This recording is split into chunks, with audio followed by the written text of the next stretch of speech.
Bismillah. Assalamualaikum warahmatullahi wabarakatuh.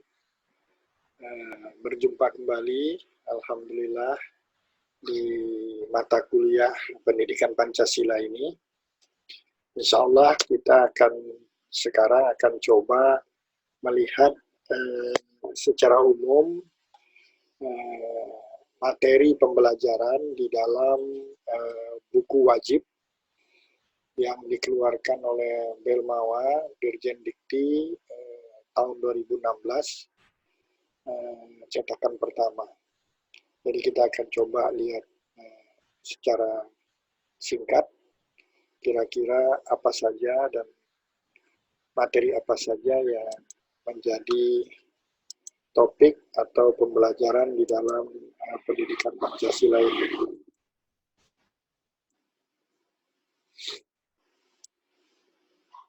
Baik, ini di bagian awal dari buku ini, pendidikan Pancasila ini, mudah-mudahan saya berharap para mahasiswa sudah pada memiliki, atau paling tidak, kalaupun tidak dapat memiliki cetakannya, PDF-nya saudara sudah ambil dari internet atau yang nanti mungkin kita share di Google Classroom.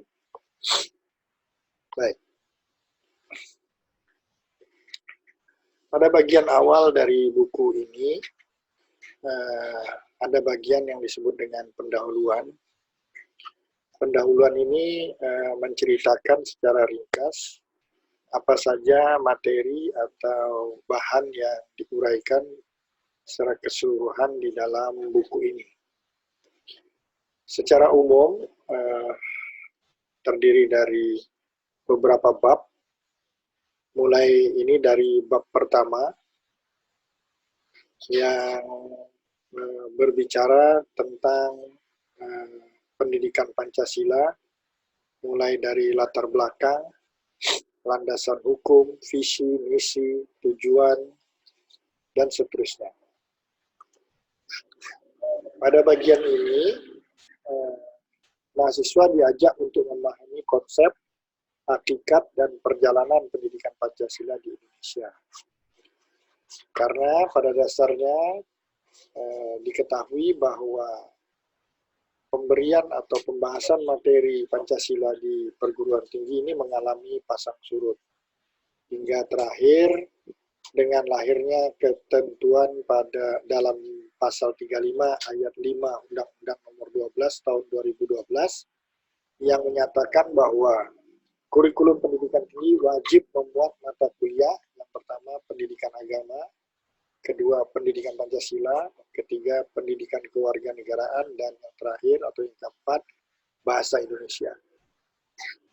Hal ini menunjukkan bahwa negara berkehendak agar pendidikan Pancasila dilaksanakan dan wajib dimuat dalam kurikulum perguruan tinggi sebagai mata kuliah yang berdiri sendiri.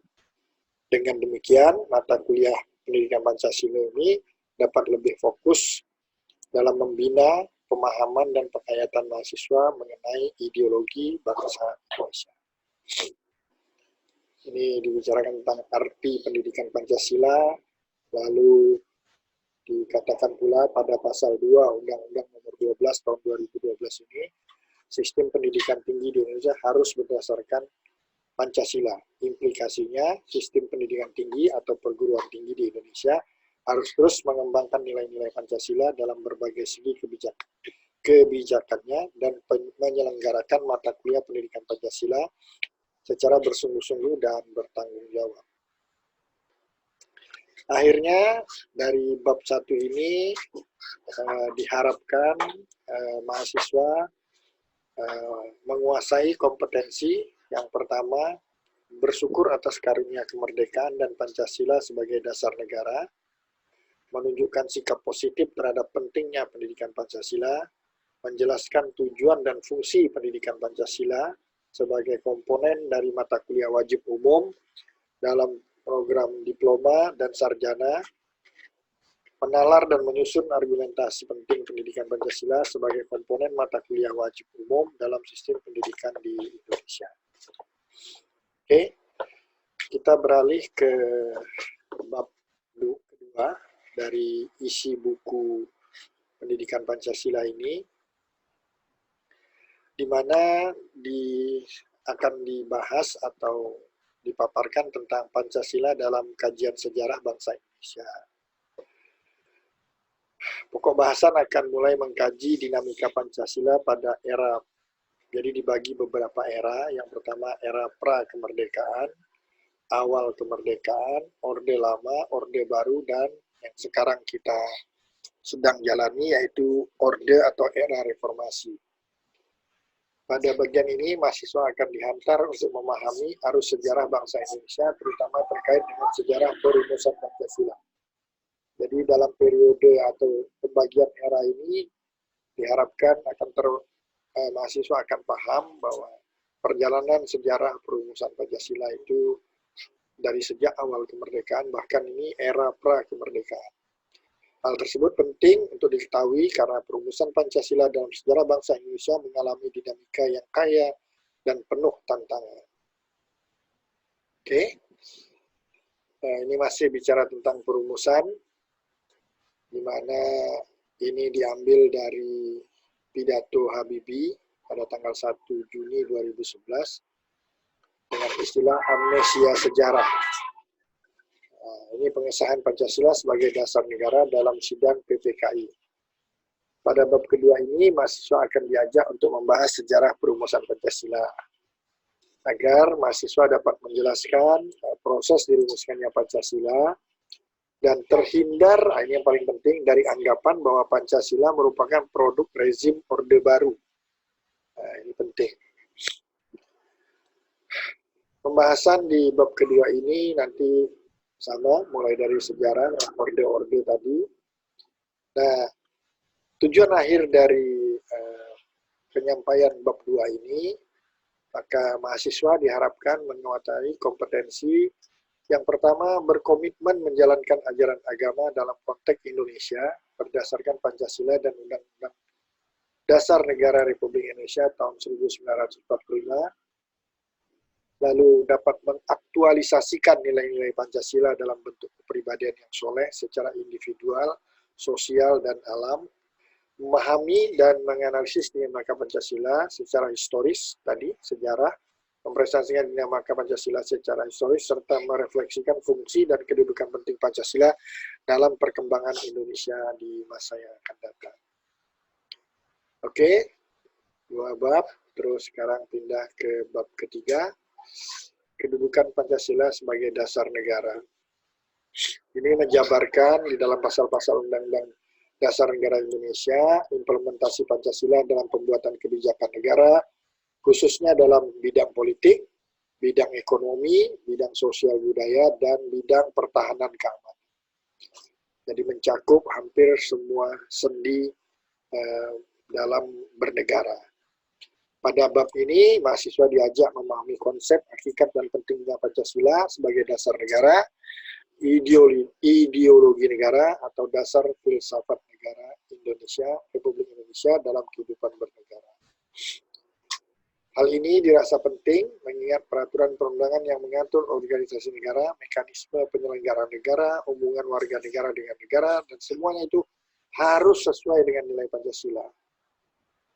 Inti esensi nilai Pancasila tersebut yaitu yang pertama ketuhanan, yang kedua kemanusiaan, ketiga persatuan, keempat kerakyatan, dan kelima keadilan sosial.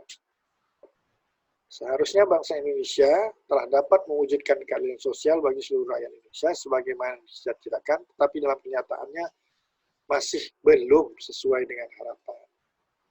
Nanti bisa jadi bahan diskusi.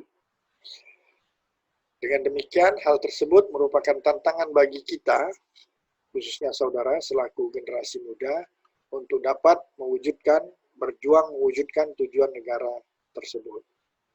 Agar partisipasi mahasiswa di masa akan datang efektif, maka perlu perluasan dan pendalaman wawasan akademik mengenai dasar negara ini. Diberikanlah dalam mata kuliah pendidikan Pancasila. Mahasiswa diharapkan, nah ini kompetensi Setelah mempelajari bab ini, mahasiswa diharapkan dapat bertanggung jawab atas keputusan yang diambil berdasarkan pada prinsip musyawarah dan mufakat, berkontribusi aktif dalam kehidupan berbangsa dan bernegara, berperan serta dalam pergaulan dunia yang menjunjung tinggi penegakan moral dan hukum, mengidentifikasi, mengkritisi, dan mengevaluasi peraturan perundangan dan kebijakan negara baik yang bersifat idealis maupun praktis pragmatis dalam perspektif Pancasila sebagai dasar negara. Ini biasanya kita jadikan materi dalam diskusi. Kalau pendidikan kemarin kuliah seperti yang dulu. Namun dalam kondisi new normal di mana perkuliahan ini masih dalam bentuk jaringan, nanti akan kita coba pikirkan lebih jauh. Bab keempat. Nah, ini Pancasila sebagai ideologi negara. Bahasan ini sangat penting karena ideologi merupakan seperangkat sistem yang diyakini setiap warga negara dalam kehidupan bermasyarakat, berbangsa, dan bernegara. Tentu mahasiswa mengetahui bahwa setiap sistem keyakinan itu terbentuk melalui suatu proses yang panjang. Karena ideologi melibatkan berbagai sumber seperti kebudayaan, agama, pemikiran para tokoh, dan sebagainya. Ideologi yang bersumber dari kebudayaan atau berbagai komponen budaya meliputi sistem religi dan upacara keagamaan, sistem dan organisasi kemasyarakatan, sistem pengetahuan, bahasa, kesenian, sistem mata pencarian hidup, sistem teknologi, peralatan yang mempengaruhi dan berperan dalam pembentukan ideologi suatu bangsa.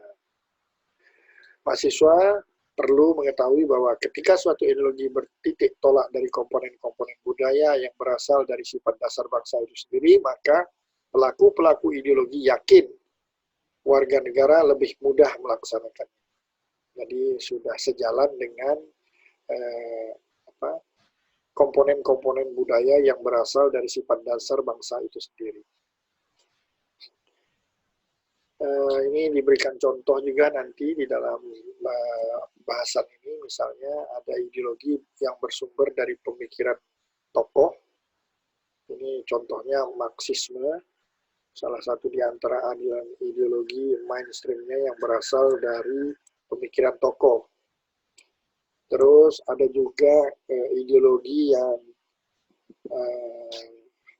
berdasarkan agama sebagai sumber.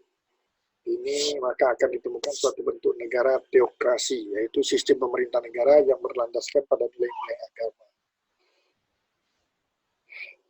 Terus lanjut yang tadi, Marxisme ini saat ini sampai sekarang hanya ada di menyisakan segelintir negara.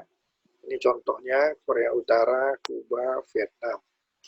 Cina pernah berjaya menggunakan ideologi Marxis ini di zaman Mao Zedong, meskipun sekarang bergeser menjadi semi-liberal. Demikian pula halnya dengan Rusia. Dewasa ini, ideologi berkembang ke dalam bidang kehidupan yang lebih luas, seperti ideologi pasar, ideologi agama. Ideologi pasar berkembang dalam kehidupan modern, sehingga melahirkan sikap konsumtif, sedangkan ideologi agama berkembang ke arah radikalisme agama. Yang perlu kita waspadai. Oke, lalu bagaimana dengan ideologi Pancasila? Apakah Pancasila itu bersumber dari kebudayaan, agama, atau pemikiran tokoh? Hal inilah yang akan ditelusuri dalam bab keempat ini. Nah, dengan demikian, jika kita telah selesai mempelajari bab 4 ini, maka mahasiswa diharapkan akan menguasai kompetensi yang pertama, menjalankan ajaran agama dalam konteks Indonesia berdasarkan pada Pancasila dan Undang-Undang Negara Republik Indonesia, taat beragama dalam kehidupan individu, bermasyarakat, berbangsa, bernegara, dan dalam pengembangan keilmuan serta kehidupan akademik dan profesinya. Ini terus banyak sekali kompetensi yang diharapkan ini. Oke, kita bergeser saja ke, ini hampir sama ya, dua ideologi baru yang muncul, dapat menjelaskan. Oke, bab kelima, ini mengkaji pengertian filsafat Pancasila, hakikat sila Pancasila. Perenungan yang mengalir ke arah upaya untuk menemukan nilai-nilai filosofis yang menjadi identitas bangsa Indonesia. Ini sejak dari sidang BPUPKI sampai ke pengesahan Pancasila oleh PPKI, termasuk salah satu momentum untuk menemukan Pancasila sebagai sistem filsafat. Karena sistem filsafat merupakan suatu proses yang berlangsung secara kontinu sehingga perenungan awal yang dicetuskan para pendiri negara merupakan bahan baku yang dapat dan akan terus merangsang pemikiran para pemikir berikutnya. Ini dicontohkan Noto Nagoro, Surjanto Puspowardoyo, dan Sastra Prateja. Mereka termasuk segelintir pemikir yang menaruh perhatian terhadap Pancasila bagi sistem filsafat. Mahasiswa perlu memahami di mana Pancasila secara filosofis karena mata kuliah Pancasila pada tingkat perguruan tinggi menuntut mahasiswa untuk berpikir secara terbuka, kritis, sistematis, komprehensif, dan mendasar sebagai ciri-ciri pemikiran filsafat. Kompetensi yang diharapkan untuk dikuasai bersifat inklusif, toleran, dan gotong royong dalam keragaman agama dan budaya, mengembangkan karakter Pancasilais yang teraktualisasi dalam sikap jujur, disiplin, tanggung jawab, peduli, santun, ramah lingkungan, gotong royong, cinta damai, responsif, dan proaktif. Oke, itu tadi. Yang keenam, ada 7. Jadi ini yang 2 sebelum terakhir. Ini sebagai sistem etika. Pengertian etika, etika Pancasila, dan seterusnya. Pancasila sebagai sistem etika di samping merupakan way of life bangsa Indonesia, juga merupakan struktur pemikiran yang disusun untuk memberikan tuntunan atau panduan kepada setiap warga negara Indonesia untuk bersikap dan bertingkah laku. Di sini dikatakan bahwa peserta didik termasuk anggota masyarakat ilmiah akademik yang memerlukan sistem etika yang orisinal dan komprehensif agar dapat mewarnai setiap keputusan yang diambil dalam profesi ilmiah. Oleh karena itu, keputusan yang diambil tanpa pertimbangan moralitas dapat menjadi bumerang bagi dunia ilmiah itu sendiri, sehingga menjadikan dunia ilmiah itu hampa nilai, value free. Ini masih berbicara tentang sila-sila yang perlu diaktualisasikan lebih lanjut dalam tindakan sehingga mampu mencerminkan pribadi yang soleh, utuh, dan berwawasan moral akademis. Dengan demikian, mahasiswa dapat mengembangkan karakter yang Pancasilais melalui berbagai sikap yang positif, seperti jujur, disiplin, tanggung jawab, mandiri, dan lainnya. Oke, jadi kompetensinya taat beragama dalam kehidupan individu, sama ya macam yang tadi, pengembangan ilmiah, keilmuan, serta kehidupan akademiknya dan profesinya sesuai dengan program studi saudara masing-masing. Mengaktualisasikan nilai-nilai Pancasila dalam bentuk pribadi yang soleh secara hidup sosial dan moral. Oke, ini bab terakhir, yaitu mengkaji Pancasila sebagai dasar nilai pengembangan ilmu. Untuk saat ini atau dewasa ini, pengembangan ilmu pengetahuan dan teknologi atau iptek mencapai kemajuan besar sehingga peradaban manusia mengalami perubahan yang luar biasa. Pengembangan iptek tidak dapat terlepas dari situasi yang melingkupinya. Iptek selalu berkembang dalam suatu ruang budaya. Perkembangan iptek pada gilirannya bersentuhan dengan nilai-nilai budaya dan agama. Sehingga di satu pihak kebutuhan semangat objektivitas, di pihak lain iptek perlu mempertimbangkan nilai-nilai budaya dan agama yang dalam pengembangannya agar tidak merugikan umat manusia. Pertama, hubungannya adalah iptek yang gayut. Ini kan relasi antara iptek dan nilai budaya serta agama. Yang pertama, iptek yang gayut dengan nilai budaya. Kedua, iptek yang lepas sama sekali dengan norma budaya. Hal ini terjadi karena kelompok ilmuwan meyakini bahwa iptek memiliki hukum sendiri, lepas dan tidak perlu diintervensi nilai-nilai dari luar. Ketiga, iptek yang menempatkan nilai agama dan budaya sebagai mitra dialog di saat diperlukan. Memang memiliki hukum tersendiri, namun di pihak lain diperlukan faktor eksternal, budaya, ideologi, dan agama untuk bertukar pikiran, meskipun tidak dalam arti saling bergantung secara ketat. Sepertinya relasi yang paling ideal antara iptek dan nilai budaya serta agama tentu terletak pada fenomena pertama. Meskipun hal tersebut belum dapat berlangsung secara optimal, mengingat keragaman agama dan budaya di Indonesia itu sendiri. Betul. Keragaman tersebut di satu pihak dapat menjadi kekayaan, tapi di pihak lain dapat memicu terjadinya konflik. Oleh karena itu, diperlukan sikap inklusif dan toleran di masyarakat untuk mencegah timbulnya konflik di masyarakat. Fenomena ketiga yang menempatkan nilai budaya agama sebagai mitra dialog merupakan sintesis yang lebih memadai dan realistis untuk ditetapkan dalam pengembangan iptek di Indonesia. Karena iptek yang berkembang di ruang hampa, nilai justru akan menjadi bumerang yang membahayakan aspek kemanusiaan. Pancasila sebagai ideologi negara merupakan kristalisasi nilai-nilai budaya dan agama dari bangsa Indonesia. Karena bangsa Indonesia memiliki akar budaya dan religi yang sangat kuat dan tumbuh sejak lama dalam kehidupan masyarakat, sehingga manakala pengembangan ilmu tidak berakar pada ideologi bangsa, sama halnya dengan membiarkan ilmu berkembang tanpa arah dan orientasi yang jelas. Oke. Terakhir, ini kompetensinya hampir ini. Pertama tadi, inklusif, toleran, gotong royong dalam beragama, bertanggung jawab atas keputusan yang diambil, merumuskan Pancasila sebagai karakter keilmuan Indonesia, merumuskan konsep karakter keilmuan berdasarkan Pancasila, menciptakan model pemimpin, warga negara, dan ilmuwan yang Pancasilais.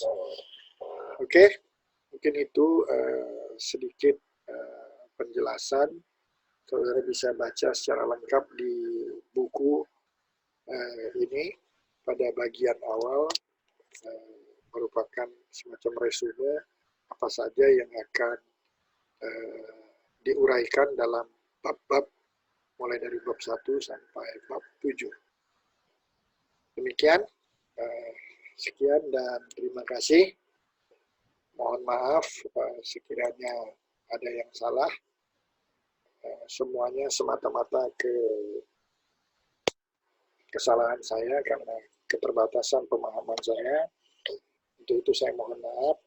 Mudah-mudahan masih memberikan sedikit manfaat kepada para mahasiswa dalam memulai mempelajari buku wajib pendidikan Pancasila ini. Terima kasih. Wabillahi taufiq wal hidayah. Wassalamualaikum warahmatullahi wabarakatuh.